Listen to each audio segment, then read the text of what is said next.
إن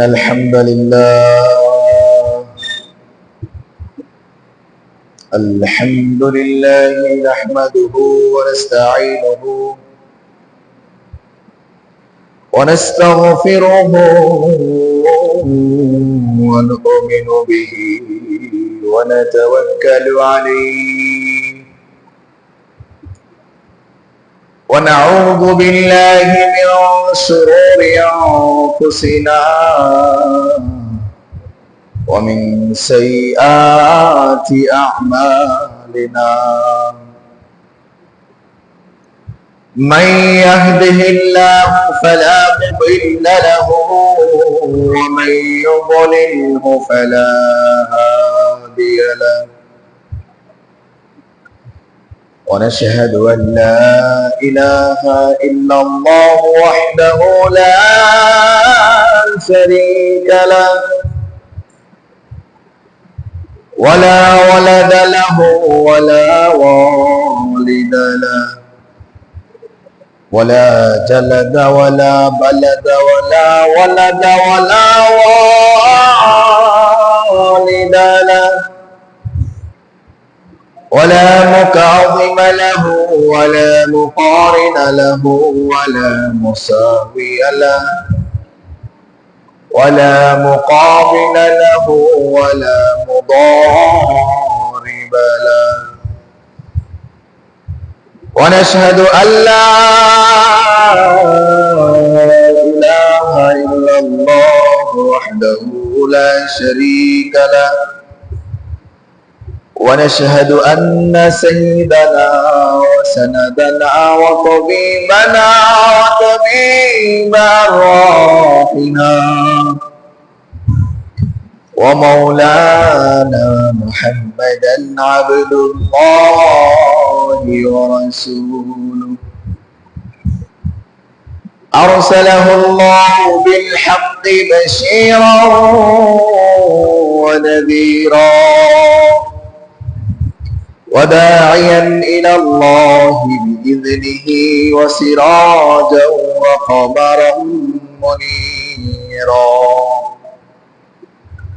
وبشر المؤمنين بأن لهم فضلا كبيرا ولا تطع الكافرين والمنافقين والفاسقين ودع عداهم وتوكل على الله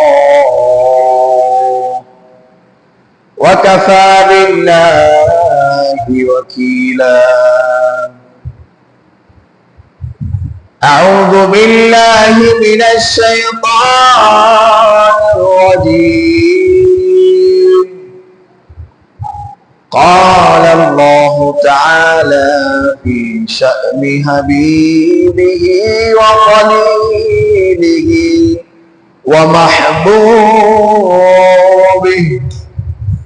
ما كان محمد أبا أحد من رجالكم ولكن رسول الله وخاتم النبيين وكان الله بكل شيء عليما إن الله وملائكته يصلون على النبي يا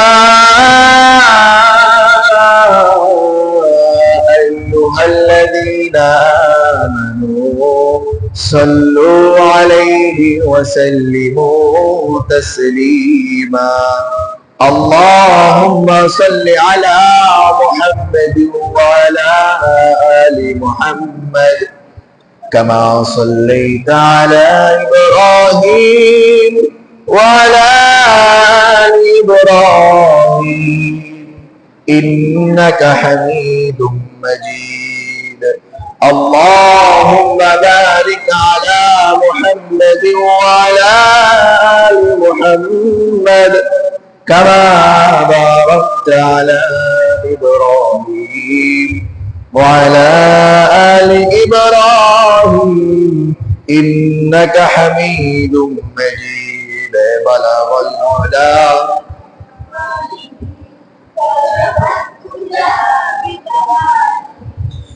حسنت جميع خصاله صلوا عليه وآله بلغ العلا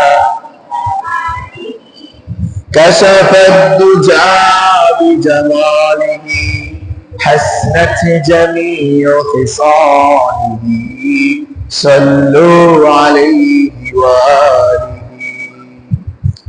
اللهم إني أعوذ بك من شر لساني ومن شر الفم ومن شر السمع সর্বপ্রথম শুকরিয়া জ্ঞাপন করতেছি সেই মহান রব্বুল আলামিনের দরবারে যিনি আমাদেরকে সুস্থতার সহিত মাগরিবের নামাজ জামাতের সহিত আদায় করার তৌফিক ইনায়াত করেছেন এবং আল্লাহ তাআলা মাগরিবের নামাজের পর কোরআনের মজলিসে এই তাফসীরের মজলিসে আমাদের সবাইকে কবুল করে বসার তৌফিক দান করেছেন। এজন্য সবাই অন্তরের অন্তরস্থল থেকে মুহাব্বতের সহিত উচ্চ আওয়াজে সবাই বলি আলহামদুলিল্লাহ।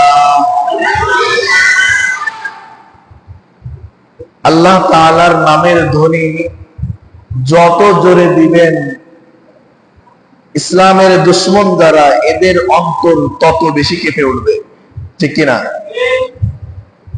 দেখেন নাই আমাদের বিগত স্বৈরাচারের আমলে একটা স্লোগান উঠছিল, স্লোগানটা হচ্ছে যে মোল্লা মুন্সিরা রাজপথে এসে স্লোগান করে ভালো কথা, মিছিল মিটিং করবে ঠিক আছে, সবকিছু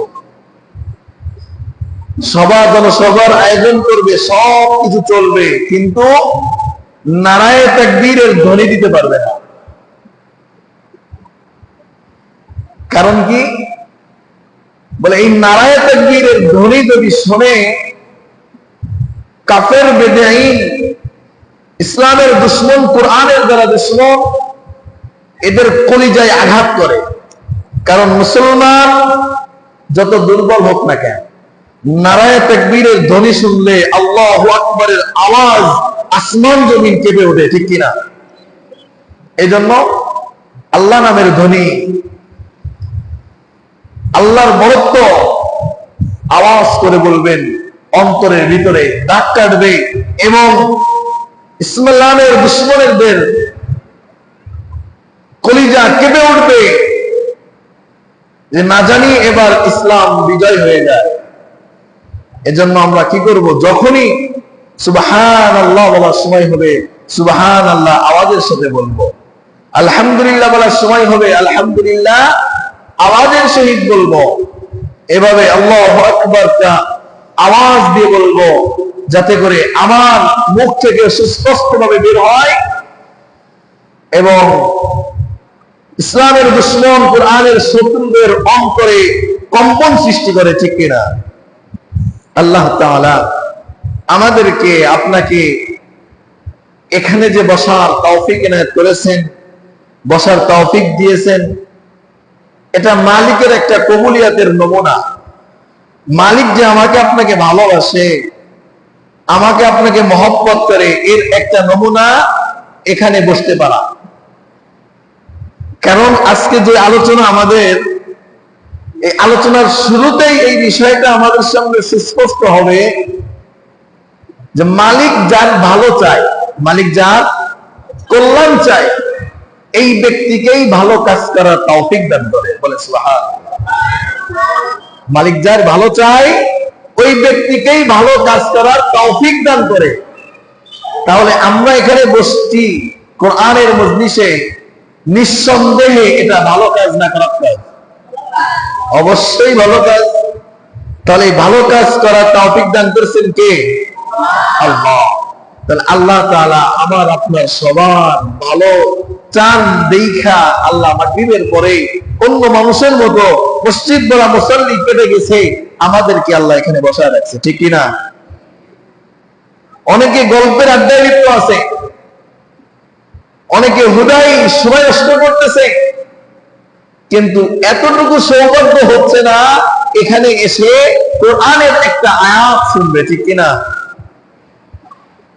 কপাল পোড়া মুসলমান আমরা, কোরআন তো শিখতে পারি নাই, ছোটবেলায় বাবা মা শিখাই নাই, বড় হওয়ার পর বুঝবান হওয়ার পর আমি নিজ দায়িত্ব শিখতে পারি নাই, কিন্তু সেই কোরআনের প্রতি এতটুকু ভালোবাসা মহব্বত সৃষ্টি হয় নাই যে কোরআনের কথা যেখানে হয়, কোরআনের তেলাওয়াত যেখানে হয়, সেখানে একটু যে বসি, সেই কোরআন তেলাওয়াতটা একটু শুনি, আল্লাহ কি বলছেন এই কোরআনের মানে একটু বোঝার চেষ্টা করি, এতটুকু মহব্বত, এতটুকু ব্যথাও আমাদের অন্তরে নাই, ঠিক কিনা? ইতিহাস থেকে পাওয়া যায় এক ব্যক্তি কোরআন পড়তে জানে না, একদিন এভাবে কোরআনের মজলিসে বসে কোরআনের গুরুত্ব বোঝার পর ওই লোকের অন্তরে মহব্বত তৈরি হয়েছে কোরআনের প্রতি, এত বেশি মুরব্বী হয়ে গেছে, দাড়ি সাদা হয়ে গেছে, চুল সাদা হয়ে গেছে, এখন আর কোরআন শিখার বয়স নাই, চেষ্টা করছে হয় নাই, এক পর্যায়ে তিনি এতটা বেশি ভেঙে পড়ছেন, একটা কোরআন কিনে নিয়ে বাসায় গেছে, যাওয়ার পর প্রতিদিন সকাল সন্ধ্যা এই কোরআনের ভিতরে আঙ্গুল বোলায়, প্রত্যেকটা লাইনের উপর দিয়ে আঙ্গুল টানে আর বলে আল্লাহুম্মা কুলতা হাক্কান, এ মালিক তুমি যেটা বলছো ওই কোরআনের ভিতরে ওটাই সত্য, সুবহানাল্লাহ, যেটা বলছো ওটাই সত্য। দুঃখ ও পরিতাপের বিষয় আমার, আমি এই কোরআনকে শিখতে পারি নাই, এই কোরআনের অর্থ জানতে পারি নাই। আল্লাহ তুমি আমার রব, তুমি কি বলছো, এই আয়াতের ভিতরে কি বলছো, সত্য বলছো, এই সত্যটা জানার সৌভাগ্য আমার হইল না। এই আফসোস করতে করতে মারা গেছে। মারা যাওয়ার পর তার ফ্যামিলি স্বপ্ন দেখে, তাদেরকে স্বপ্ন দেখাইতেছে তার কবলে সওয়াল জব হওয়ার সময় থেকে শুরু করে এই কোরআন তার বন্ধু সঙ্গী হয়ে গেছে। সুবহানাল্লাহ, এতটুকু মহব্বত করার জন্য আফসোস নিয়ে আসতে ভিতরে আফসোস, কোরআন শিখতে পারলাম না, কোরআনের মহব্বত দিলে ঢুকাইতে পারলাম না, কোরআন ওয়ালা হইতে পারলাম না, কোরআনের সঙ্গে মহব্বত সম্পর্ক গড়তে পারলাম না, এতটুকু আফসোস ভিতরে নিয়ে আসতে ব্যাস এই কোরআন বন্ধ হয়ে গেছে। আর আমি সবসময় তো একটা কথা বলে থাকি, কোরআনের প্রতি মহব্বত রাখবেন, আল্লাহ রাসূলের ওয়াদা, আপনি কোরআনের প্রতি ভালোবাসা মহব্বত বাড়ায়া দিবেন, এই কোরআন এমন একজন ব্যক্তিত্ব রূপ নিয়ে মৃত্যুর সময় থেকে আপনাকে জান্নাতে পৌঁছানোর আগ পর্যন্ত আপনার সঙ্গী হিসেবে কাজ করবে। মৃত্যুর সময় আজরাইলের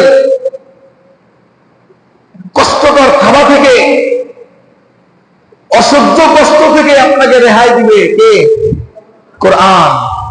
কবরে যাওয়ার পর যে ভয়ঙ্কর আযাবের ব্যবস্থা, এই আযাব থেকে রক্ষা দিবে, সুপারিশ করবে আল্লাহর কাছে, তার নাম কোরআন।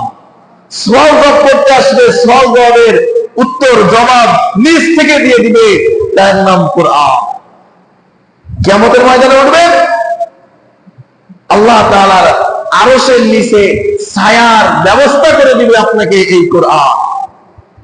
আপনাকে দায়িত্ব নিয়ে ফুলসিরাত পার করবে, মিজান পার করবে, এভাবে সব ঘাটিগুলা পার করে জান্নাত পর্যন্ত পৌঁছায় দিবে।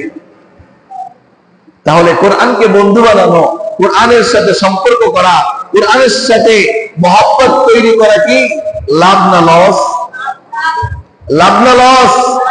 লাভ, এতটা বেশি লাভ যেটা বলে বোঝানোর ভাষা আমার নেই।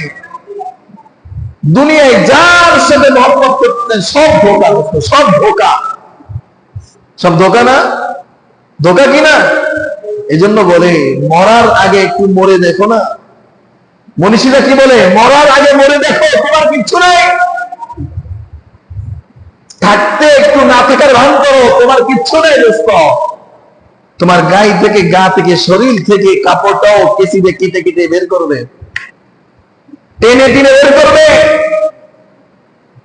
বাদশা জুলকারনাইন মরে যাওয়ার আগে ওসিয়ত করছে সন্তানদেরকে, আমি মরে যাওয়ার পর আমার লাশটা খাটিয়াই করে আমার মহল্লা ঘুরাইবা, আমার মহল্লা ঘুরাইবা আমাকে। প্রশ্ন করা হলো কেন? বলে দুইখানা হাত খাটিয়ার ভিতর দিয়ে বের করে দিবা, যাবে দুইখানা হাত খাটিয়ার দুই পাশ দিয়ে বের করে দিবা, দিয়ে পুরো এলাকা ধরে ঘুরাইবা। কেন? যাতে করে মানুষ জানতে পারে পুরো বিশ্ব শাসন করনেওয়ালা জুলকারনাইন যে পুরো বিশ্ব শাসন করছে, বিশ্বের বাদশা ছিল, এই পুরো পৃথিবীকে শাসন করছে, মরার পরে এই বিশ্ব শাসনকারী শাসকেরও 1 টাকা মূল্য নাই, 1টা টাকা নিয়ে যাওয়ার ক্ষমতা তার নাই। এই যে 2 হাত, খালি হাত নিয়ে কবরের পথে রওনা করছে।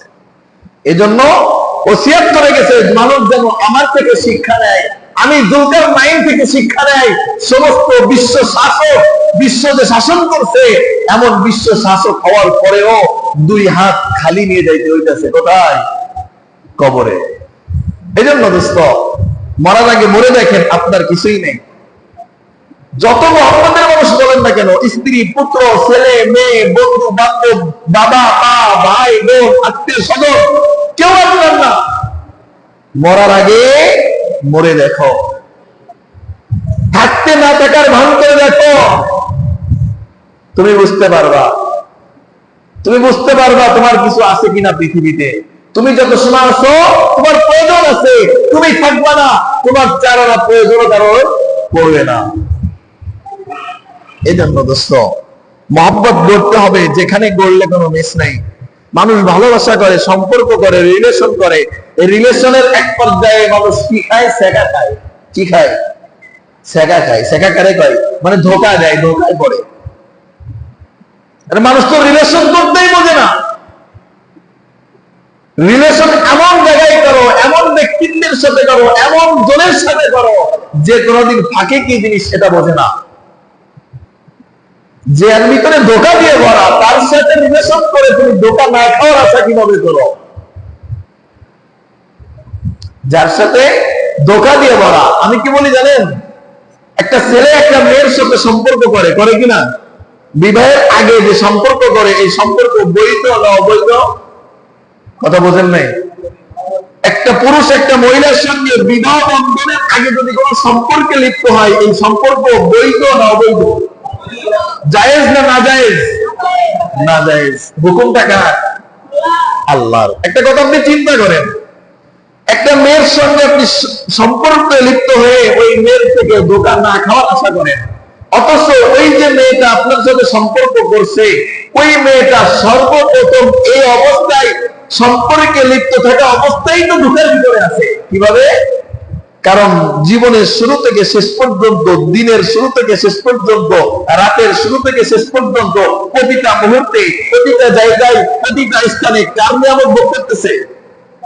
কার নিয়ামত ভোগ করতেছে? আল্লাহর নিয়ামত। আল্লাহর প্রত্যেকটা মুহূর্তে, প্রত্যেকটা সময়, প্রত্যেকটা স্থানে আল্লাহর অপ্রাপ্ত নিয়ামত ভোগ করে যে ব্যক্তি আল্লাহর সঙ্গে হারামি করে, আল্লাহর সঙ্গে নাফরমানি করে তোমার সাথে অবৈধ সম্পর্কে লিপ্ত হতে পারে, তুমি এই অবৈধ সম্পর্ক করে কিভাবে একটা মেয়ের কাছ থেকে আশা করো তার কাছ থেকে ধোঁকা না পাওয়া? ঠিক কিনা? অর্থাৎ সে তো ধোকার ভিতরেই তোমার সাথে সম্পর্ক করছে, সে তো মহান রবকেই ধোকা দিছে, তোমাকে ধোকা দেবে না, গ্যারান্টি কতটুকু? এই জন্য দোস্ত, যত বড় ভালোবাসার সম্পর্ক তৈরি করেন না কেন, যত বড় মহব্বতের সম্পর্ক তৈরি করেন না কেন, সব ধোকা ধোকা ধোকা, কিছুই আপনার না, কিছুই আপনার না দোস্ত। আপনি একবার মরে দেখেন না, মরার আগে একটু মরে দেখেন। মরার আগে মরা যায়, কিন্তু ওইদিকে যাবো না, আজকে আলোচনা লম্বা হয়ে যাবে। আমাদের মূল আলোচনা আমরা ফিরে যাবো, আরেকদিন বলবো মরার আগে আবার কিভাবে মরে হুজুর, এটা শিখাই দেন, শিখাই দিব ইনশাআল্লাহ একদিন। মরার আগে একটু মরে দেখবেন, মরার আগে একটু মরে দেখবেন যে আপনার কিছু না দোস্ত, আপনার কিচ্ছুই না, আপনার অর্থ নাই, আপনার সক্ষমতা নেই, ইনকামের রাস্তা নেই, আপনার কোনো চারানা দাম নাই সমাজে, ঠিক কিনা? আল্লাহ তাআলা আমাদের সবাইকে কোরআনের সাথে মহব্বত, কোরআনের সাথে সম্পর্ক করার, সম্পর্ক গাঢ় করার তৌফিক দান করুন, বলেন আমিন। আল্লাহর সঙ্গে মহব্বত করা, আল্লাহর সঙ্গে ভালোবাসার সম্পর্ক করা, রাসূলের সঙ্গে মহব্বতের সম্পর্ক করা, রাসূলের সুন্নাতের সাথে মহব্বতের সম্পর্ক করা তৌফিক দান করুন, বলেন আমিন। আমাদের আজকের যে আলোচনার বিষয় সূরাতুল ফজর, সূরা ফজর। আজকে গুরুত্বপূর্ণ আলোচনা, খেয়াল করবেন, সম্ভব হইলে কেউ যাইবেন না, আলোচনা শেষ করে দেন। সূরা ফজরের আলোচনা। আল্লাহ তাআলা এই সূরাটার ভিতরে 30টা আয়াত দিয়েছে। কয়টা? 30টা আয়াত দিয়ে এই সূরাটাকে নাজিল করছে। এই সূরাটার অনেকগুলা দিক আছে। এই সূরাটার শুরুতে আল্লাহ 5টা বিষয় কসম খেয়েছে। কয়টা? 5টা বিষয় কসম খেয়ে মানুষকে বুঝাইতেছে, দোস্ত তোমার কিছুই নেই, তোমার কিছু নাই, কিছু নাই, সব ধোঁকা, দুনিয়ার সব ধোঁকা। সাধারণ একটু ক্ষমতার মোহে পড়ে নিজেকে বীর বাহাদুর মনে করতেছ, সব ধোঁকা, ধোঁকা। এই চেয়ারও ধোঁকা, এই বাহুবলও ধোঁকা, এই ক্ষমতাও ধোঁকা, এই টাকা পয়সা অর্থ সম্পদ সব ধোঁকা, ধোঁকা, সব মরিচিকা, কিচ্ছুই তোমার না। আল্লাহ শিখাইতেছে। এই সূরার নামকরণ করা হয়েছে সূরাতুল ফজর। ফজরুন শব্দের অর্থ প্রভাত। ফজর শব্দের অর্থ কি? প্রভাত, সকাল। এই সূরার শুরুতে আল্লাহ প্রথম শব্দই ফজর ব্যবহার করছে।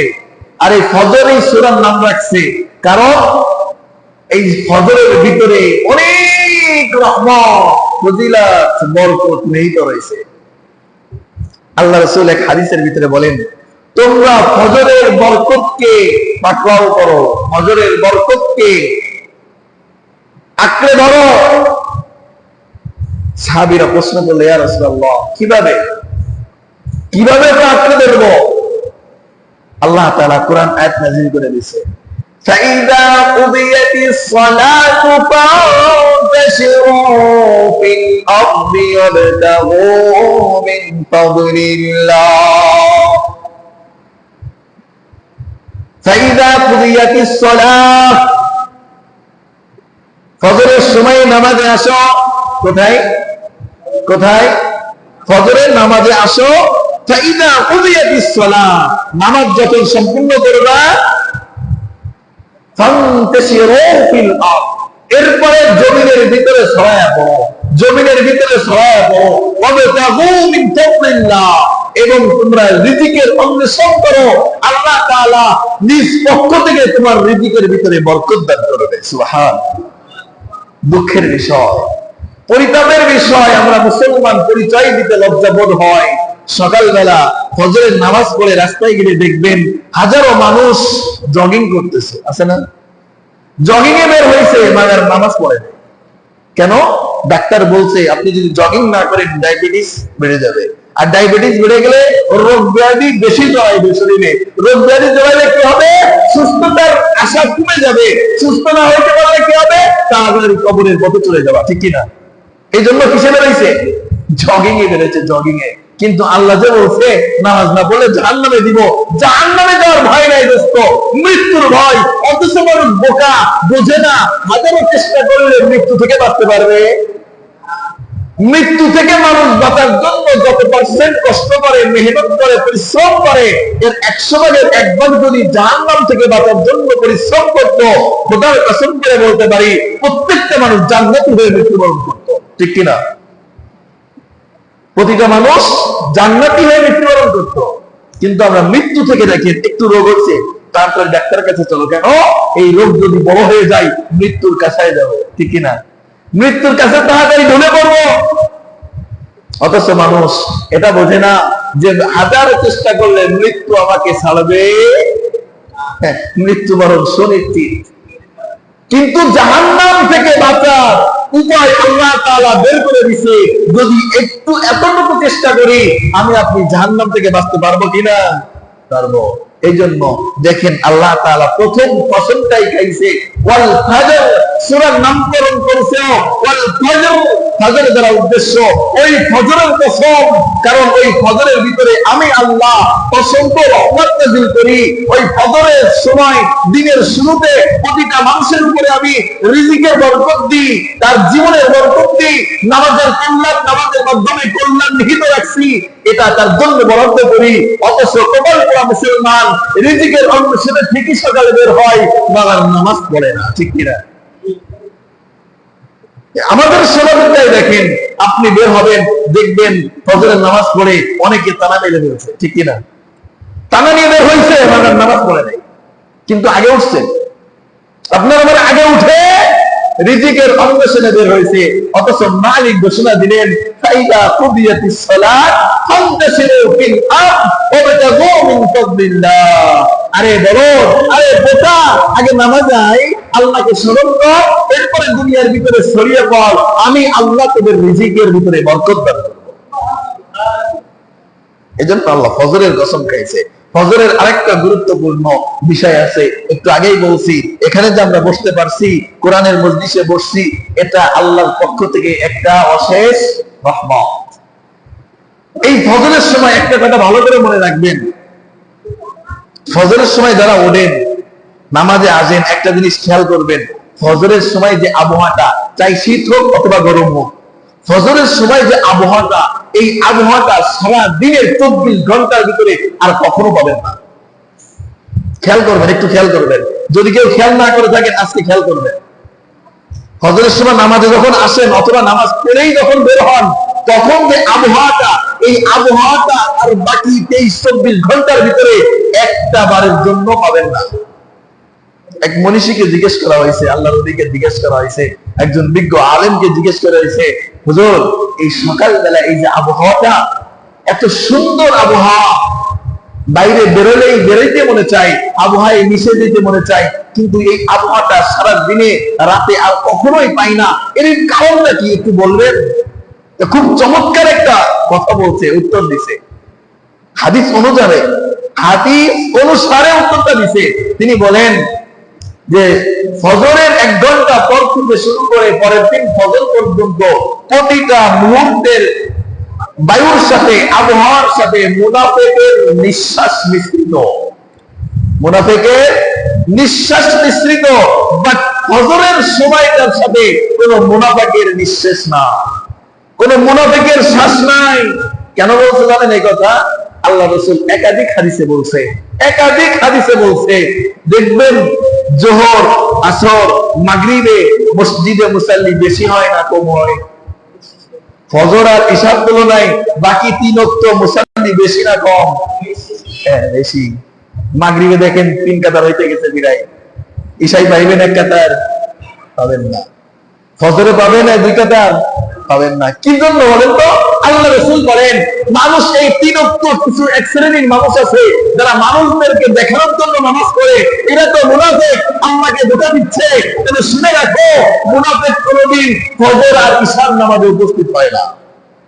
মুনাফিক কখনো ফজর আর ইশার নামাজে উপস্থিত হয় না, কারণ একজন মুনাফিকের কাছে ফজরের নামাজে উপস্থিত হওয়া দুনিয়ার সব কাজের থেকে বেশি কঠিন। কারণ বাকি 3 ওয়াক্ত তো লোকে দেখবে, ফজরে লোকে দেখে না।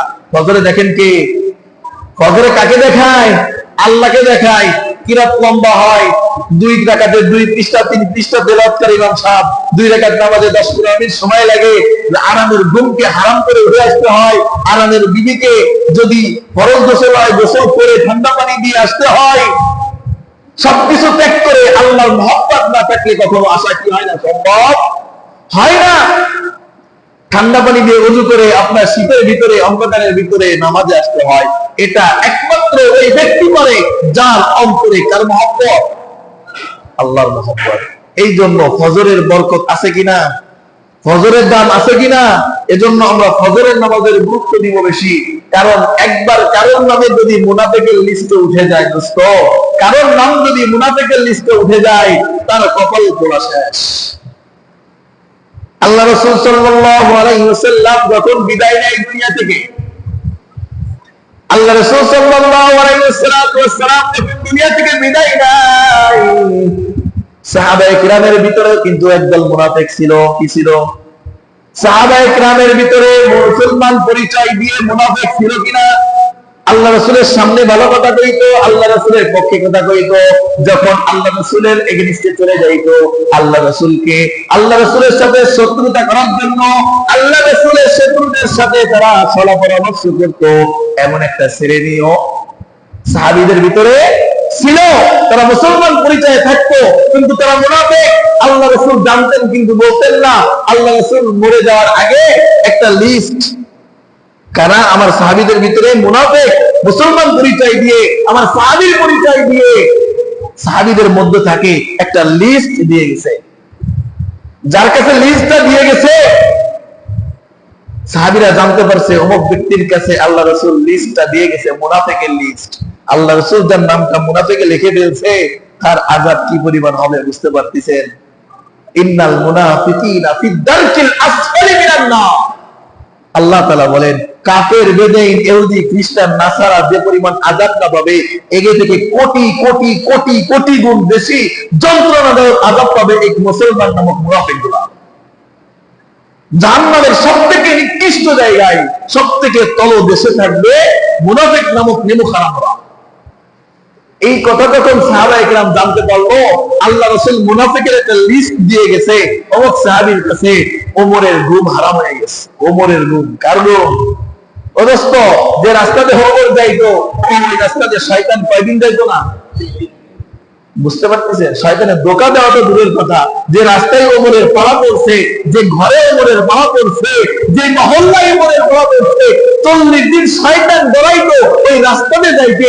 এই ওমর ভয়ে ভীত সন্ত্রস্ত হয়েছে, ভীত সন্ত্রস্ত হইতেছে, না জানি আমি ওমরের নামটা মুনাফিকের লিস্টে উঠে যায়। কতটা দুশ্চিন্তায় থাকতো, কতটা পেশানিতে ছিল। ওপর চিন্তায় আছে আমার নামটা কি আল্লাহ রাসূল মুনাফিকের না খাতায় লিখছে কিনা। ওই সাহাবীর কাছে যে দন্না ধরতেছে, ভাই আমার একটু লিস্টটা দেখা না, আল্লাহ রাসূল না তোমার নাম তোমার কাছে মুনাফিকের লিস্টটা দিয়ে গেছে, আমাকে একটু দেখাও না, আমি ওমরের নামটা মুনাফিকের লিস্টে আছে কিনা। আল্লাহ রাসূল যদি আমার নামটা মুনাফিকের লিস্টে উঠায় ফেলায়, তাহলে আমার তো আর কি নাই, নিস্তার নাই। আমি ওমর ধ্বংস, আমি ওমর শেষ, আমি ওমরের আর কোনো আশা ভরসা নাই। দেখাও না ভাই, লিস্টটা একটু দেখাও, আমি ওমরের নাম ওই লিস্টে আছে কিনা আমাকে একটু বলো। কতটা চিন্তায় থাকতো দোস্ত। ওমরের মতো মানুষ, যে দ্বিতীয় খলিফা, আল্লাহ রাসূল 10 জন সাহাবীকে কি করছে?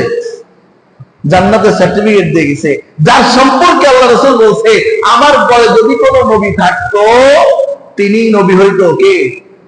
ওমর। আল্লাহ রাসূলের পরে ওমর নবী হওয়ার সম্ভাবনা, যদি নবুয়তের দরজা খোলা থাকতো, এই ব্যক্তিত্ব, এই মহান ব্যক্তিত্ব চিন্তায় আছে আমার নামটা নাকি মুনাফিকের খাতায় উঠে গেছে। আর আমি আপনি ফজরে আসি না, ইশায় আসি না, মিথ্যা কথা বলি, চুগলখড়ি করি, গীবত করি, মানুষের মেরে খাই, চুরি ডাকাতি করি, আমি খাঁটি মুসলমান দাবি করে প্রথম কাতারে বসে জান্নাতি মনে করতেছি। ঠিক কিনা? বিষয়টা এমন কিনা? আফসোস।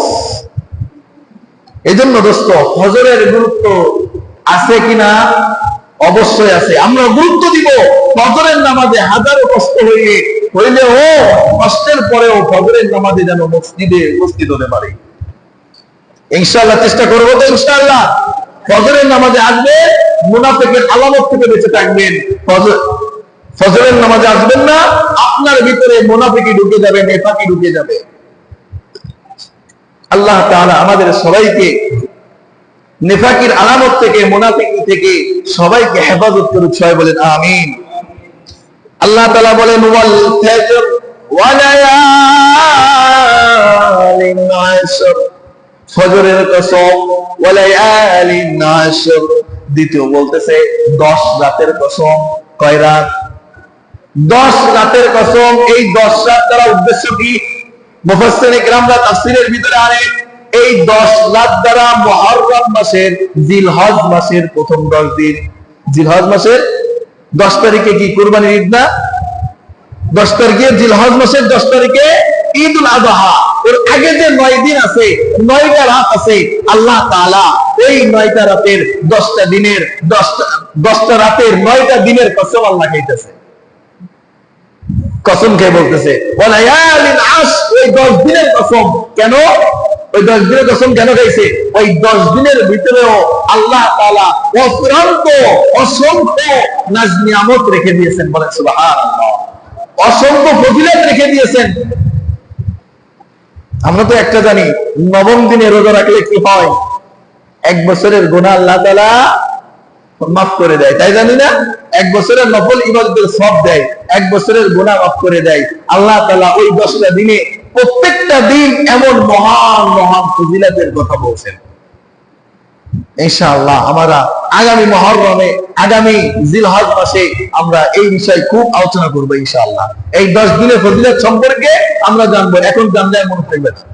এখন শুনলে মনে থাকবে না, কিন্তু মনে রাখতে হবে এই 10টা দিনের 10টা রাতের অনেক বেশি ফজিলত, যে কারণে আল্লাহ তাআলা এই 10 দিনের কসম খাইছে, ওয়ালায়ালিন আশর, এই 10 রাতের কসম। এরপর আল্লাহ বলতেছে ওয়াশ-শাফঈ ওয়াল ওয়াতর, জোর বেজোরের কসম। কিসের কসম? জোর বেজোর। জোর বেজোরের গুরুত্ব আছে কিনা একটু খেয়াল করেন। আল্লাহ দুনিয়ায় যা কিছু বানাইছে দোস্ত, সবকিছু জোড়ায় জোড়ায়।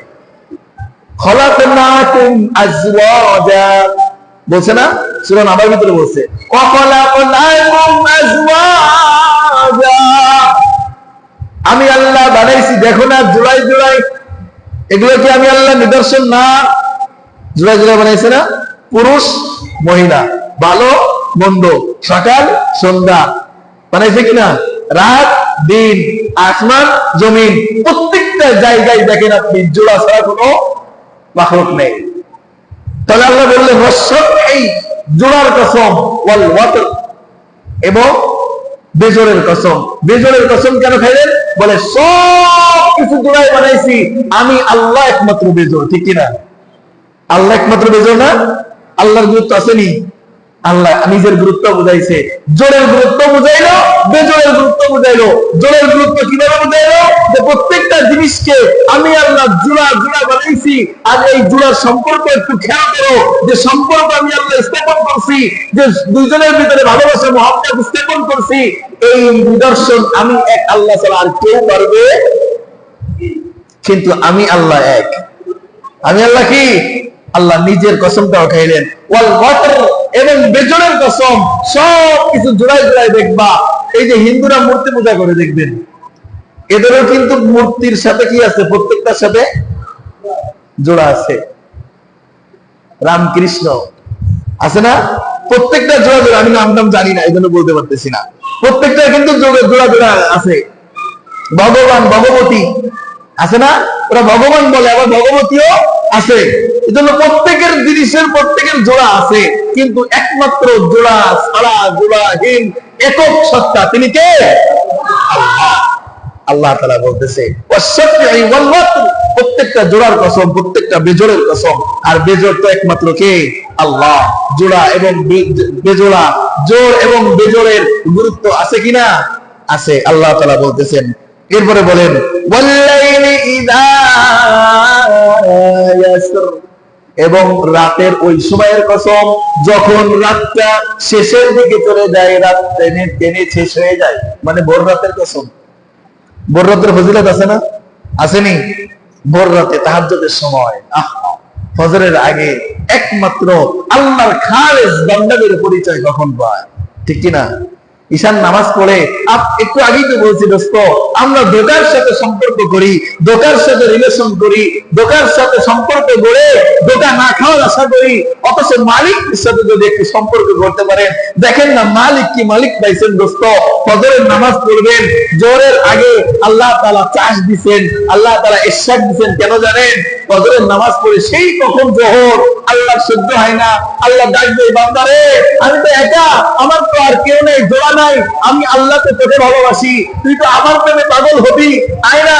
সেই কই জোহর আছে, জোহরে আমি আমার আল্লাহর দরবারে আবার আসবি, এর খোলে আরেকটু আয় না, একটু চাষের নামাজ পড় না, একটু ইশরাক কর না, আমি আল্লাহ আর বিরহের যারা সহ্য করতে পারতেছি না, আয়। এই জন্য ফজর থেকে জোহর অনেক লম্বা, মাঝখানে আল্লাহ আবারও নামাজের ব্যবস্থা করছেন। সুবহানাল্লাহ। কারণ মুমিনের মেরাজ কিসের মাধ্যমে? নামাজ। আসসালাতু মিরাজুল মুমিনিন, আর মুমিনের মেরাজ তো নামাজ। মুমিন তো নামাজের মাধ্যমে কার সঙ্গে কথা বলে? আল্লাহর সঙ্গে কথা বলে। আল্লাহ রাসূল বলেন আনতা তুসাল্লি, তুমি এমন ভাবে নামাজ পড়ো কাআন্নাকা, কেমন যেন তুমি তারাল্লাহ, আল্লাহকে দেখতেছো। ফাইল্লাম তাসতাতি, তুমি তো আল্লাহকে দেখতে পারবা না, কাআন্নাহু ইয়ারাক, এমন ভাবে নামাজ পড়ো যেন আল্লাহ তোমার সামনে বসে আছে, আল্লাহ তোমাকে প্রতিটা মুহূর্ত লক্ষ্য করতেছে। সুবহানাল্লাহ। তাহলে আল্লাহ সামনে বসে আছেন মানে অর্থ কি? আল্লাহ তোমাকে দেখতেছে মানে কি? তুমি আল্লাহর সামনে আসছো, আল্লাহ তোমার সামনে উপস্থিত, আল্লাহ তোমাকে দেখতেছে, আল্লাহ তোমার প্রতি খেয়াল করতেছে। তোমার ভালোবাসা যদি আল্লাহর জন্য হয়ে থাকে, আল্লাহর সাথে সম্পর্ক গাঢ় হয়ে থাকে, তাহলে তোমার জন্য এটা হবে দিদার। প্রেমিক আশিক যেমন মাসুককে ছাড়া থাকতে পারে না, তুমি যদি ভালোবাসার সম্পর্ক গড়তে পারো দোস্ত, তুমি ইশরাক ছাড়া থাকতে পারবা না, তুমি তাস ছাড়া থাকতে পারবা না, তুমি আমিন ছাড়া থাকতে পারবা না, তুমি তাহাজ্জুদ ছাড়া থাকতে পারবা না। এজন্য আল্লাহ শেষ রাতের কসম করছে, আল্লাহর সঙ্গে যারা সম্পর্ক গড়ছে, আল্লাহর সঙ্গে যারা ভালোবাসার রিলেশন গড়ছে, এই মানুষগুলা কখনো ফজরের আগে বিছানায় পিঠ লাগে না, তাদের বিছানার থেকে পিঠ আলাদা হয়ে যায়। আমাদের বিবি তাদেরকে শোয়া রাখতে পারে না, দুনিয়ার কোনো ক্লান্তি তাদেরকে বাঁচাও করতে পারে না। ঠিক কি মালিকের প্রেমে, মাসুকের প্রেমে আসে, ঠান্ডা পানি দিয়ে ওযু করে সিজদায় লুটে যায়। সুবহানাল্লাহ। কিসে লুটে যায়? সিজদায় লুটে যায়। এজন্য ফজরের আগের টাইম, শেষ রাতের গুরুত্ব আছে কিনা? অবশ্যই আছে। যদি মালিকের সাথে সম্পর্ক করতে পারেন দোস্ত, অবশ্যই আপনার শেষ রাতে থাকতে হবে। আল্লাহর ওলিরা বলে, বুজুর্গানে দিন বলে, মালিকের সঙ্গে সবথেকে তাড়াতাড়ি, সবথেকে দ্রুত সম্পর্ক করার এত বেশি এয়ারলাইন্স আর নাই, এত বেশি দ্রুতগামী এয়ারলাইন আর নাই। বলে কি সেই এয়ারলাইনের নাম? বলে তাহাজ্জুদ। সুবহানাল্লাহ কইতেন না? সবথেকে দ্রুত মালিকের কাছে পৌঁছায়া যায় কোন এয়ারলাইন?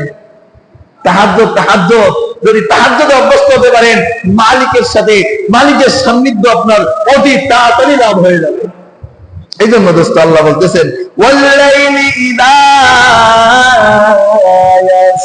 রাত্রি যখন শেষের পথে চলে যায়, শেষ হওয়ার মুহূর্ত হয়, ওই সময়ের কসম, কারণ ওই সময় অবশ্যই গুরুত্ব আছে, ওই সময় ফজিলত আছে। ওই সময় চিন্তা করে দেখো, আমার যারা খাজবান্দা, তারা বিছানায় লুটে থাকতে পারে না, বিছানায় তাদের পিঠ আটকে থাকে না, কোন আরামের বিবি, আকর্ষণীয় বিবি, মজাদের বিবি তাদেরকে আটকে রাখতে পারে না। আমি আল্লাহর প্রেমে, আমি মাসুকের প্রেমে, আমার প্রত্যেকটা সিজদায় লুটে যায়। কয়টা কসম খাইলো বলেন তো? 5টা। 1 নম্বর ফজরের কসম, মনে আছে নি? বলছি না 5টা কসম খাইবে আল্লাহ সূরার শুরুতে? 5টা কসম খাই কি বলতেছে দেখেন। 5টা কসম খাইছে। 1 নম্বর ফজরের কসম, 2 নম্বরে 10 রাতের কসম, ওই যে জিলহজ মাসের প্রথম 10 দিন, এরপরে জোয়ার কসম, তারপরে বেজরের কসম, এরপরে শেষ রাতের কসম। 5টা হইছে। এই 5টা কসম খায় আল্লাহ তাআলা বলতেছে, আল্লাহ তাআলা বলতেছে, হাল ফি যালিকা কসমুল লিহি, তোমরা যারা শুনলা আমি আল্লাহর কসম খাইলাম, তোমরা যারা শ্রবণ করলা আমি আল্লাহর কসম খাইলাম। মানুষ কি শোনে নাই, মানুষ কি বোঝে নাই? এই যে 5টা জিনিসের কসম খাইলাম, এইগুলার ভিতরে কি আমি আল্লাহর পক্ষ থেকে তোমাদের জন্য কোনো শিক্ষা নাই? আসেনি? শিক্ষা আসেনি? এই যে 5টা জিনিস আল্লাহ কসম খাইলো, এই 5টা জিনিস আমাদের জন্য শিক্ষা আসেনি? অবশ্যই আছে। এই 5টা জিনিস শিখতে হবে, এই 5টা জিনিস ফজিলত আমাদেরকে নিতে হবে, এই 5টা জিনিসের বরকত আমাদের অনুসরণ করতে হবে, তলব করতে হবে। এবং এই 5টা জিনিসের মাধ্যমে আল্লাহ বলতেছেন, হাল ফি যালিকা, এই সমস্ত বিষয়ের ভিতরে কি আসামুল লিজি হিজ, আমার চিন্তা গবেষণা বান্দাদের জন্য কোনো গবেষণা নাই, তাদের কোনো চিন্তার ফিকির, চিন্তার খোরাক নাই, ফিকিরের খোরাক নাই। আছে কিনা? অবশ্যই আছে। কিন্তু দুঃখের বিষয়, পরিতাপের বিষয়, দেখবেন, খেয়াল করবেন, আমাদের বাংলাদেশে, বাইরের কথা বাদ দিই, আমাদের বাংলাদেশে যে সমস্ত শিক্ষা ব্যবস্থাগুলো আছে, এই সমস্ত বড় বড় ইউনিভার্সিটি আর কলেজের সামনে যেয়ে দেখবেন কিছু গবেষক আছে। খেয়াল করবেন, ঘাড়ের ভিতরে একটা পুটলা থাকে, পুটলা ভ্যানিটি ব্যাগ আছে না, ভ্যানিটি ব্যাগ, এই ভ্যানিটি ব্যাগ সিস্টেমে একটা পুটলা থাকে। পুটলার ভিতরে কি যন্ত্রপাতি আতুরি মাতুরি থাকে আল্লাহ জানে, ওরাই জানে, আমি জানি না। চুলগুলো উন্মুক মার্কা, বন্মুক মার্কা, আছে কিনা? কাপড় চোপড়ের অবস্থা বেশি ভালো না। আর ইউনিভার্সিটির সামনে যান না আপনারা কোনোদিন? ঢাকা ইউনিভার্সিটির সামনে একদিন ঘুরে আসেন, এই যারা কলেজের ছাত্র আছে, ইউনিভার্সিটির ছাত্র আছে, এরা বুঝবে। এদের পরিচয় দেয় এরা গবেষক। এরা কৃষক, গবেষক, গবেষণা করে, গবেষণা ল্যাবরেটরিতে সময় দেয় এবং তারা বিভিন্ন জিনিস গবেষণা করে করে বের করে একটা চিন্তায় দেখবেন এদের সামনে যাবেন, এরা সাধারণ চিন্তায় থাকে না, কি একটা গভীর চিন্তার ভিতরে থাকে, তাদের চিন্তা ফিকিরটা যেন কেমন। অথচ আশ্চর্যের পরিতাপের বিষয়, আল্লাহ চিন্তার খোঁজ দিয়েছে কি, ফজর নিয়ে চিন্তা কর, 10 রাত নিয়ে চিন্তা কর, জোর বেজোর নিয়ে চিন্তা করো, শেষ রাত নিয়ে চিন্তা করো, আমার সৃষ্টি নিয়ে চিন্তা করো, আমি আল্লাহর পরিচয় পেয়ে যাবা, আমি আল্লাহর দুনিয়াকে আপডেট করতে পারবা। তারা চিন্তা করে গবেষণা করে বের করে, যাকে দেখি না তাকে মানি না। নাউজুবিল্লাহ কইতেন না? যাকে দেখি না তাকে মানি না, গবেষণা করে বের করছে।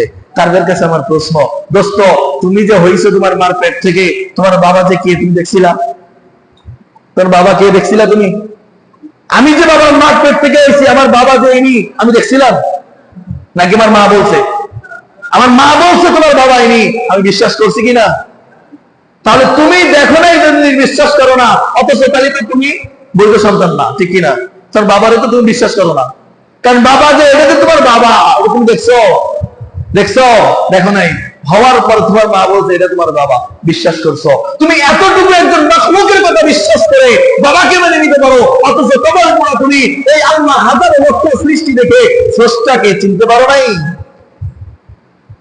আছে না এমন কিছু গবেষক আছে না, দেখবেন এরকম বড় একটা পুটলা ঝুলানো থাকে সাইডে, পুটলার ভিতরে এত কাছে কি থাকে বস্তায় ভরার মতো, আর চুলগুলো উল্লুক মার্কা, পোশাক গুলো বাল্লুক মার্কা, এমন অবস্থায় পরিচয় দেয় আমরা গবেষক। আমরা কি গবেষক? এই গবেষণার কোনো দাম নাই, এই গবেষণার কোনো মূল্য নাই। এই গবেষণা তাদেরকে নাস্তিক বানাইতেছে, এই গবেষণা তাদেরকে মুরতাদ বানাইতেছে, এই গবেষণা তাদের নিজের পরিচয় হারায়া বেঈমান বানাইতেছে, এই গবেষণা তাদেরকে মানুষরূপী একটা জানোয়ারে পরিণত করতেছে, ঠিক কিনা? এই জন্য গবেষণা করেন, গবেষণা করেন ডাক্তার ইকবালের মতো। তিনি কি গবেষণা করেছেন? তিনি বড় একজন গবেষক, কিন্তু তিনি কিন্তু বড় একজন বিজ্ঞানী। তিনি গবেষণা করতে করতে দেখে যে গবেষণা করি কোরআন নিয়ে ভুল ধরার জন্য গবেষণা করি, আরে দেখা যায় দিন শেষে রাত যখন নেমে আসে ঠিকই কোরআনের সঙ্গে আমাদের মাথা মিলাইতে হয়। কি করতে হয়? কোরআনের সাথে সহমত হইতে হয়।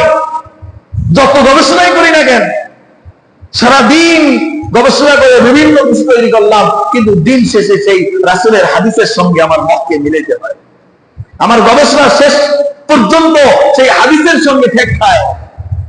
আমার প্রত্যেকটা চিন্তা ভাবনা আল্লাহর বিরুদ্ধে, যত কোরআন হাদিসের বিরুদ্ধে যত কৌশল করি, সব কিছুর গোড়াপত্তর সেই কোরআন হাদিস আর আল্লাহ রাসূলই ঠেক খায়, ঠিক কিনা? শেষকালে ইকবাল একজন ছিল কি বেধর্মী, এই ডক্টর ইকবাল শেষ পর্যন্ত কি হয়েছে বলেন তো? মুসলমান হয়ে গেছে। যখন দেখে যে না, শেষ পর্যন্ত গবেষণা যতই করি সব তো দেখি যে মূল গোড়া কোরআন হাদিস, যাই করি সব আল্লাহ আল্লাহ রাসূল, এদের কথা 1400 বছর 1500 বছর পরেও এসে দেখি না তারা যা বলে গেছে সবই সত্য। আল্লাহ রাসূল বলে গেছে বাথরুমে যাওয়ার সময় মাথার উপরে টুপি দিয়ে যাবা অথবা একটা কাপড় দিয়ে যাবা। কেন?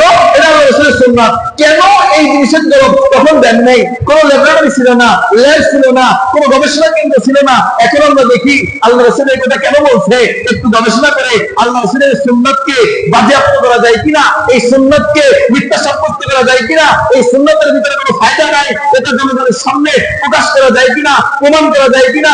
না, চিন্তা ভাবনা করে গবেষণা করে দেখে যে না, বাথরুমের ভিতরে এমন একটা পদার্থ, এমন একটা কি বিষাক্ত থাকে যেটা টুপি থাকলে, কাপড় থাকলে মানুষের মাথায় প্রবেশ করতে পারে না, আর যদি খালি মাথায় যায় তাহলে এই কীট পতঙ্গ, এই বিষাক্ত দূষিত বায়ুগুলো তার মাথা দিয়ে প্রবেশ করে। সুবহানাল্লাহ।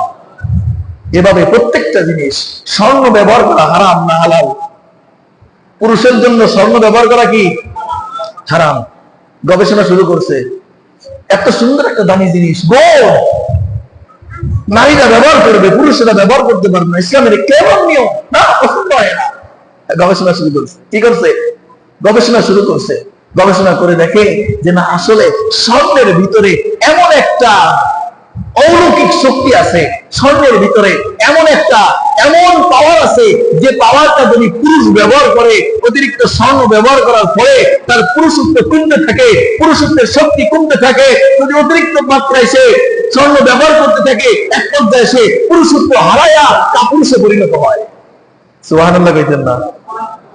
তাহলে ইসলামের প্রত্যেকটা হুকুমের ভিতরে ফায়দা আছে কিনা, প্রত্যেকটা সুন্নাহর ভিতরে দুনিয়াবি উপকার আছে কিনা, তারা গবেষণা করে যতই ভুল বের করতে যাই ততই কোরআন হাদিসের সাথে কাজ মিলাইতে হয়। ডাক্তার ইকবাল দেখে যে না আর মিথ্যার পথে কতদিন আশ্রয় নিয়ে থাকবো, যা কালেমা পড়ে মুসলমান হয়ে গেলাম। বলেন আল্লাহু আকবার, আল্লাহু আকবার। এটার নাম কোরআন হাদিস। এই জন্য গবেষণা করতে হবে কি নিয়ে? কোরআন নিয়ে। আসেন, সত্যের পথ পেয়ে যাবেন। কোরআন নিয়ে গবেষণা করেন, হাদিস নিয়ে রিসার্চ করেন, আল্লাহর সৃষ্টি নিয়ে চিন্তা ফিকির করেন, স্রষ্টার পরিচয় পেয়ে যাবেন। এই কথাই আল্লাহ বলতেছে, হাল ফি যালিকা কসমুল লিযী, এই বিষয়গুলোর ভিতরে কি তোমাদের কোনো চিন্তা ফিকিরের খোরাক নাই? এই কসমগুলোর ভিতরে কি তোমাদের কোনো খোরাক নাই, চিন্তা করার বিষয় নাই? তবে শুনে রাখো, তোমরা যদি এতটা সত্ত্বেও যদি তোমরা উদ্যোক্তর পরিচয় দাও, বরত্বের পরিচয় দাও, নেমো খারামের পরিচয় দাও, আমি আল্লাহ তোমাদেরকে বলে রাখতেছি। কে বলতেছে?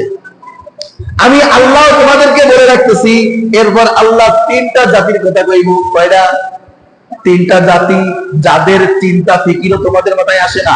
এই আপডেট দুনিয়ায়, এই গবেষণার দুনিয়ায়, এই ডিজিটাল বাংলাদেশে, এই উন্নত মানের বিশ্বে এত কিছু বের হওয়ার কারণে, এত কিছু প্রযুক্তির নব উদ্ভাবন হওয়ার পরেও যারা এখনো তাদের মতো হইতে পারো নাই, তাদের কথা আল্লাহ স্মরণ করে দিয়ে বলতেছে, তখন প্রযুক্তি ছিল না, তখন ল্যাব ল্যাবরেটরি ছিল না, গবেষণা কেন্দ্র ছিল না, এত প্রযুক্তির আনাগোনা ছিল না, কিন্তু ওই সময়ের জাতির ভারের কাছে তোমরা যাইতে পারো নাই। এত শক্তিশালী ছিল, এত পাওয়ারফুল ছিল, একটি ক্ষমতাবান ছিল, তারপরেও আমি আল্লাহ সেকেন্ডের ভিতরে ধূলিসাৎ করে দিয়েছি।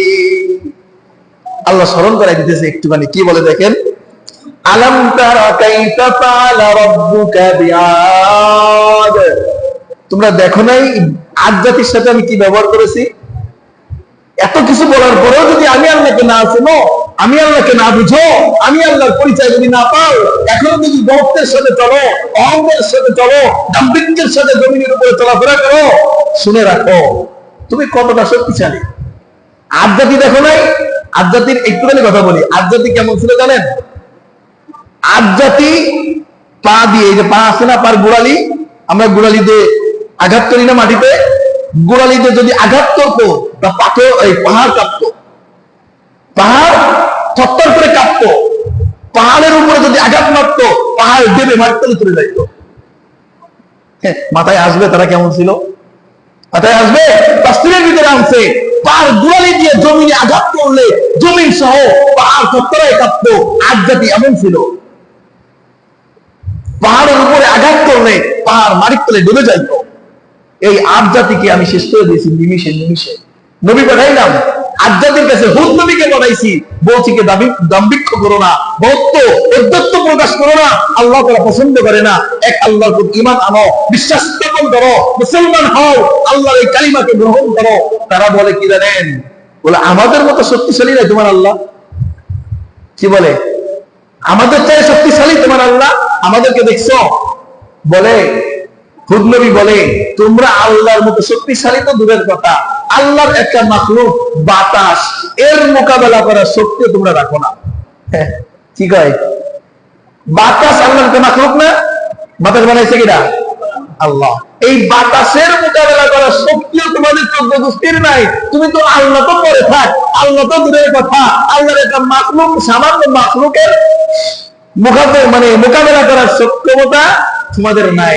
ওরা হাসা শুরু করছে। কি শুরু করছে? হাসতেছে। কয় কি? এই হুদ তো পাগল হয়ে গেছে। হুদ কি হয়ে গেছে? আধ্যাত্মিক নিকটে হুদ নবীকে বানাইছে। আধ্যাত্মিক বলে হুদ পাগল হয়ে গেছে। বলে কি? এবারে কি করছে জানেন? হুদ এই আধ্যাত্মিক একজনের বগল জবাই আরেকজন হাত ঢুকাইছে, ঢুকাই করে শিকলি বাঁধছে, একজন একজনকে পাকড়াও করে ধরছে, ধরে লাইন ধরে দাঁড়াইছে, দাঁড়ায় বলতেছে, কত আল্লাহ রে, তোর আল্লাহ রে যত জোরে পারে বাতাস দিতি, আমাদেরকে না রাখ, আমাদেরকে একটু এখান থেকে একটা দূর সরে দেখুক তোর আল্লাহ কি পারে কিনা। বর্ত প্রকাশ করছে না? দাম্ভিক্য প্রকাশ করছে না? আল্লাহ সহ্য করে নাই। আল্লাহ বলে, হুদ নবী লেট করো না, আর চিন্তা করো না, আমি আল্লাহ বাতাস পাঠাই দিছি। বাতাস পাঠাইছে। ইতিহাসের পাতায় লেখা আছে, মুফাসসিরে কেরামরা বলে ৮ রাত ৭ দিন, ৮ রাত ৭ দিন এই হুদ জাতিকে আল্লাহ তাআলা সন্নির উপরে ঘুরাইছে। কতদিন?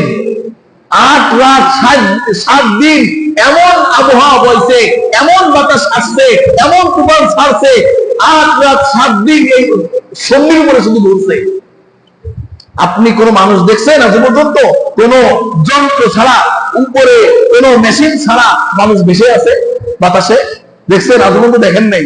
অথচ আজ জাতি এতটা শক্তিশালী ছিল, যারা জমিনের উপরে আঘাত করলে পাহাড় কাঁপত, পাহাড়ের উপরে আঘাত করলে পাহাড় মাটির তলে নেমে যাইত। এই আজ জাতিকে আল্লাহ সন্ধির উপরে 8 দিন সন্ধির উপরে শুধু ঘুরাইছে, ঘুরাইছে, চিল্লাইছে, কান্না করছে, কোনো ছাড়াই নাই। আল্লাহ দেখাইছে, দেখ শুধু একটা বাতাস দিছি। কি দিছি? একটা বাতাস দিছি। আজ জাতির মতো এত দাম্ভিক্যওয়ালা, এত পাওয়ারওয়ালা, এত শক্তিশালী জাতিকে আমি কি করছি? সন্ধির উপরে বাসায় রাখছি 8 দিন। 8 দিন পরে ওদেরকে জীবিত অবস্থায় ওখান থেকে এমন ভাবে আশ্রয় মাটিতে ফেলছে, এক আছাড়ে নারী শেষ। এক আছাড়ে নারীর সাথে রুটি হয়েছে, রুটি রুটি।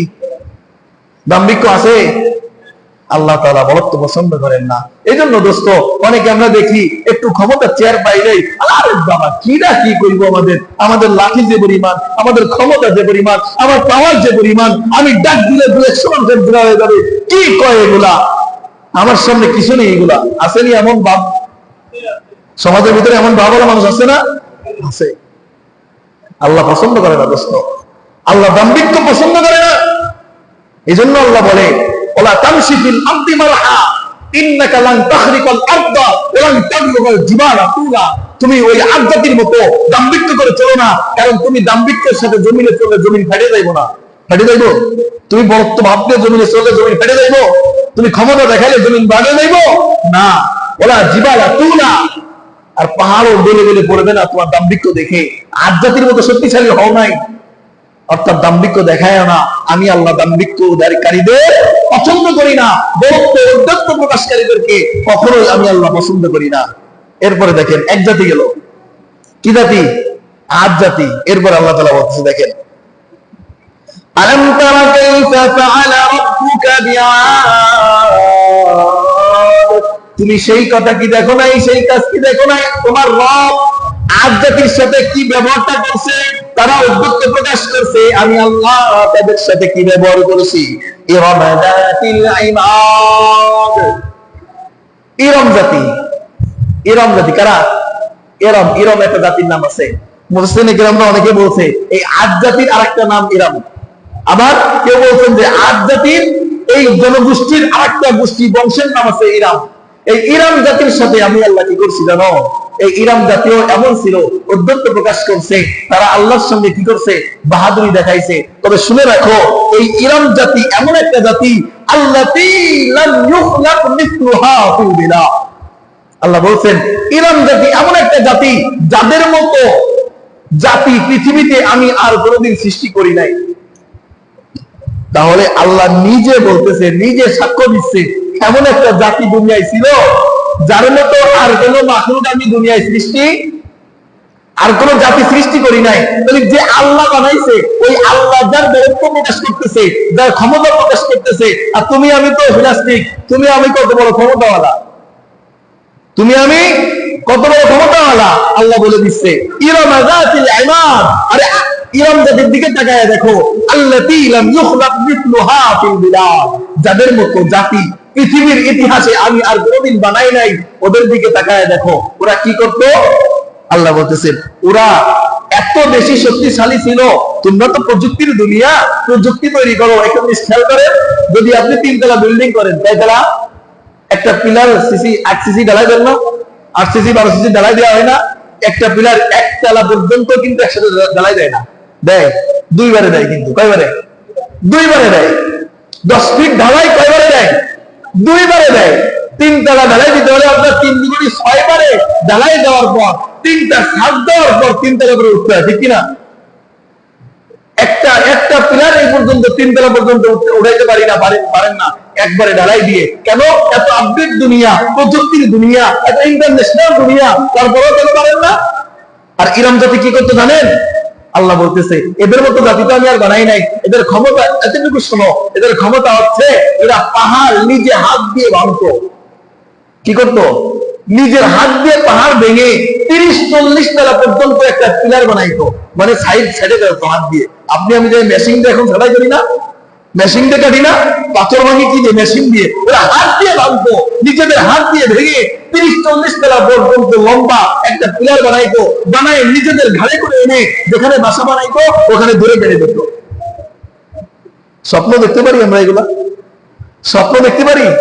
পাহাড় নিজে হাতে সাইজ করে পিলার বানাইতো, পিলার বের করে নিয়ে আসতো পাহাড়ের 30-40 তলা, এত লম্বা একটা পিলার। আমরা 10 তলা 10 ফিট একটা আরসিসি ঢালাই দিতে গেলেও দুইবারে দিই, শক্ত হওয়ার পরে বাকিটুক দিই, অর্ধেক দেওয়ার পরে মজবুত হওয়ার পরে খুলে বাকি অর্ধেক দিই। এত প্রযুক্তির দুনিয়া, আপডেট দুনিয়ায়ও আমরা এতটুকু সক্ষম হয় নাই 10 তলাতে 10 ফিট পর্যন্ত একসঙ্গে ঢালাই দিয়ে সেটাকে স্থির রাখবো। অথচ ইরান জাতি এত শক্তিশালী ছিল, তারা পাহাড় নিজে হাতে ভেঙে পিলার বানায়া এই পিলার নিজে হাতে করে ঘাড়ে করে নিয়ে 30-40 তলা লম্বা পিলার মাটির ভিতরে গেড়ে ফেলতো। এই ইরাম জাতি, এই জাতিকে আল্লাহ ধূলিসাৎ করে দিয়েছে। এই জাতীয় উদ্যত প্রকাশ করছে, এই জাতিকে আল্লাহ তাআলা কি করছে? একেবারে ধূলিসাৎ করে দিয়েছে। এরপরে আল্লাহ তাআলা আরেকটা জাতির কথা বলতেছে,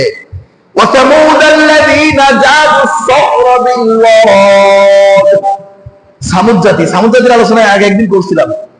এই সামুদ জাতির নিকটে আল্লাহ তাআলা সালেহ নবীকে বানাইছিল। সালেহ নবীর কাছে তারা কয়, তোমার আল্লাহ দে, আল্লাহ আছে একজন, তোমার আল্লাহর পরিচয় দাও, আর তুমি আল্লাহর পক্ষ থেকে যে নবী এটার পরিচয় দাও। তা কি করে পরিচয় দিতে হবে?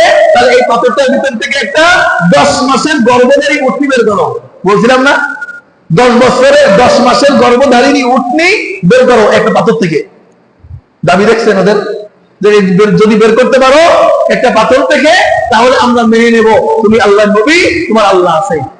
কিন্তু বাস্তবে ওরা মানবে না, ওরা বাহানা খুঁজতেছে।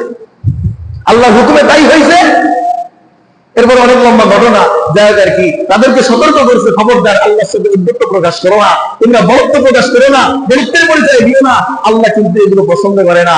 তারা বলে, তোমার আল্লাহর দিতে কবে কি পারে আমাদেরকে করতে, তোমার আল্লাহরে করতে তো আমাদের কি পারে। সে সময় দিচ্ছে 3 দিন, 3 দিনের ভিতরে ফিরে আসো। যদি না আসো আল্লাহ তাআলা এমন বৃষ্টিপাত দিবে, এমন গজব ঢালবে, এমন মেঘ দেবে যে মেঘে তোমাদেরকে একবারে শেষ করে ফেলবে। 3 দিনের মাথায় সন্ধ্যাবেলায় বিকাল বেলায় যখন আবহাওয়া শুরু হয়েছে, তারা চিন্তা করতেছে কত সুন্দর ঠান্ডা আবহাওয়া। দেখবেন ঝড়ের আগে, বৃষ্টির আগে একটা ঠান্ডা আবহাওয়া ছাড়ে, বাতাস ছাড়ে না? এই বাতাসটা অনেক মজা লাগে, আমার কাছে অনেক ভালো লাগে। কিন্তু বাতাসটা তো ভালো না, ভালো না। বৃষ্টির আবহাওয়া, যে ঝড় হইতেছে, আবহাওয়া খারাপ, এটা একটা আবহাওয়া। তা এই সামুদ জাতির 3 দিনের মাথায় বিকাল বেলা এমন বাতাস শুরু হয়েছে। তারা বলে, আরে কি কয়, সামুদ আমাদেরকে বললো, সালেহ আমাদেরকে বললো আল্লাহ, তার আল্লাহ নাকি গজব দিবে। তো এমন বাতাস, সেটা আমাদের জন্য আরামদায়ক। একটু পরে যে ঝড়ো হাওয়া শুরু হয়েছে, একটু পরে যে মেঘ দেখা শুরু হয়েছে, ওরা আর নিজেদেরকে কন্ট্রোল করতে পারতেছে না, একেবারে বরফের মতো ঠান্ডা হইতে শুরু করছে। তারা একবারে এক রাতের ভিতরে শেষ। একেবারে সব এমন ভাবে বানাইছে যে হিরে বেলুনের মাঝখানে রুটি দিলে যেমন এত মোটা একটা আটার দলা পিষে যায়, রুটি হয়ে যায়। খাবার খাইলে, পশুতে ঘাস খাইলে, ঘাস চিবায়া ফেলার পরে যেমন দেখবে শুধু কুষ্টা হয়ে যায়, পাট হয়ে যায়, মানে ওর কোনো অস্তিত্ব থাকে না, বিলীন হয়ে যায়। ওদেরকে আল্লাহ তাআলা মুহূর্তের ভিতরে বিলীন করে ফেলছে। এই 3টা জাতির কথা আল্লাহ বলছে। এরপরে আরেকটা জাতির কথা স্মরণ করাই দিতেছে আল্লাহ, যে জাতির কথা আল্লাহ তাআলা নিজে বলতেছে। আচ্ছা, কয়েক মিনিট সময় আছে, দেখেন। وثمود الذين جابوا الصخر بالواد وفرعون ذي الاوتاد। এবারে একটুখানি করে আল্লাহ 4 নম্বরে ফিরাউনের কথাটা স্মরণ করে দিচ্ছে। কার কথা? ফিরাউনের পরিচয় তো আমরা সবাই জানি, ফিরাউনের কথা তো শুনছি। ফিরাউনের কথা অল্প একটু বলি, যেহেতু সময় সংক্ষেপ। ফিরাউনকে আল্লাহ তাআলা কেন বলতেছে ফিরআউন যিল আওতাদ? আরে ফিরাউন পেরেকওয়ালা, ফিরাউন পেরেকওয়ালা। কি ওলা? পেরেক চেনেন না?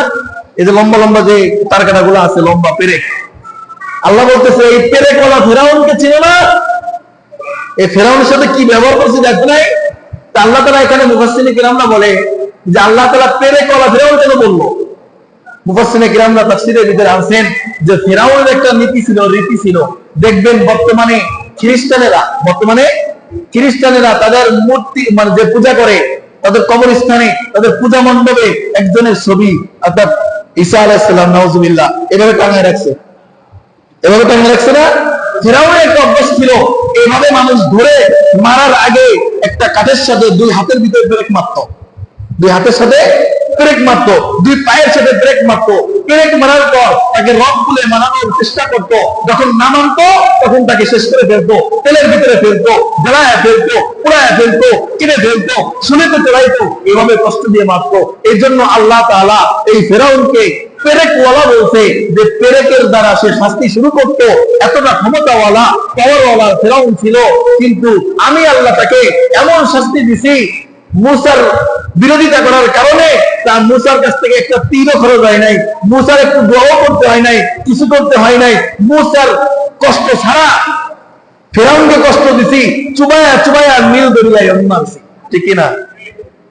নীল দরিয়ায় ফেরাউনকে চুবায়া চুবায়া মারছি, মুসার কোনো কষ্ট করতে হয় নাই, একটা তীরও নিক্ষেপ করতে হয় নাই ফেরাউনের দিকে। এই ফেরাউনের মতো ঔদ্ধত্য প্রকাশকারী, এই ফেরাউনের মতো মহত্ব প্রকাশকারী, এই ফেরাউনের মতো ক্ষমতা প্রয়োগকারী এমন ব্যক্তিত্ব আমি আল্লাহ পছন্দ করি। এই জন্য দোস্ত, আগামী সপ্তাহে আলোচনা করব, আরো ভয়াবহ আলোচনা আছে এবং সুখবরও আছে। এই সূরার শেষে আল্লাহ সুখবরও দিয়েছে এবং আমাদের জন্য শিক্ষা কি সবগুলো আল্লাহ বিস্তারিত আলোচনা করছে। ইনশাআল্লাহ আমরা এই সমস্ত ঘটনা থেকে শিক্ষা নিব। আদ জাতি, সামুদ জাতি, এরাম জাতি, ফেরাউন, এরা যে ক্ষমতাবান ছিল, আমি আপনাদের ধারে কাছেও নাই। এরা যদি এই অবস্থা আল্লাহ করে থাকে এদেরকে, আমার আপনার উদ্যোক্ত প্রকাশ পাইলে আমাকে আপনাকে আল্লাহ করতে কিছু করা লাগবে না, আমাকে ধ্বংস করতে আল্লাহ কিছু করা লাগবে না। এই জন্য দোস্ত উদার আহ্বান করি যে খবরদার জমিনের উপরে দাম্ভিক্যের সাথে চলো না, মানুষের সাথে ক্ষমতা প্রয়োগ করো না, মানুষ মানুষের প্রতি এমন আচরণ করো না তোমার দ্বারা কষ্ট পায়, তোমার ব্যবহারের দ্বারা সে কষ্ট পায়। আল্লাহ তাআলা আমাদের সবাইকে আল্লাহ তাআলার কোরআন থেকে ফায়দা নেওয়া, আল্লাহ রাসূলের সুন্নাত মোতাবেক জীবন যাপন করার তৌফিক দান করুক, কোরআনের সঙ্গে লেগে থাকার তৌফিক দান করুক, বলেন আমিন। ওয়া আখিরু দাওয়ানা আলহামদুলিল্লাহি রাব্বিল আলামিন। আপনারা সবাই কেউ যাবেন না নামাজ পড়ে, ইনশাআল্লাহ আমাদের যে আয়োজন আছে। আরেকটা বিশেষ ঘোষণা একটু খেয়াল করি, আগামীকাল ইনশাআল্লাহ আমাদের সুপরিচিত মুখ মোহাম্মদ আবু তাহা আদনান সাহেব আমাদের দক্ষিণ পাওয়াসার মিনার মসজিদে আসবে। আগামীকাল মাগরিব বাদ উনি বয়ান করবে, মাগরিব যেখানে করবেন ইনশাআল্লাহ আমরা সবাই যাওয়ার চেষ্টা করব। এমন বড় বড় ব্যক্তিত্ব, বড় বড় ওলামায়ে কেরামের চেহারার দিকে তাকাইলে গোনা মাফ হয়, এই জন্য যাবো ইনশাআল্লাহ, আমরা সবাই যাওয়ার চেষ্টা করব ইনশাআল্লাহ, আমিও ইনশাআল্লাহ যাবো। এই দক্ষিণ পাওয়াসারের মিনার মসজিদে, আমাদের এই মিনার মসজিদ এই পাশে, এই যে পরের মসজিদটাই ওই মাদ্রাসা মসজিদ, ওই মসজিদে আসবে ইনশাআল্লাহ, আমরা সবাই যাওয়ার চেষ্টা করব আগামীকাল মিনার মসজিদ। আসসালামু আলাইকুম ওয়া রাহমাতুল্লাহ।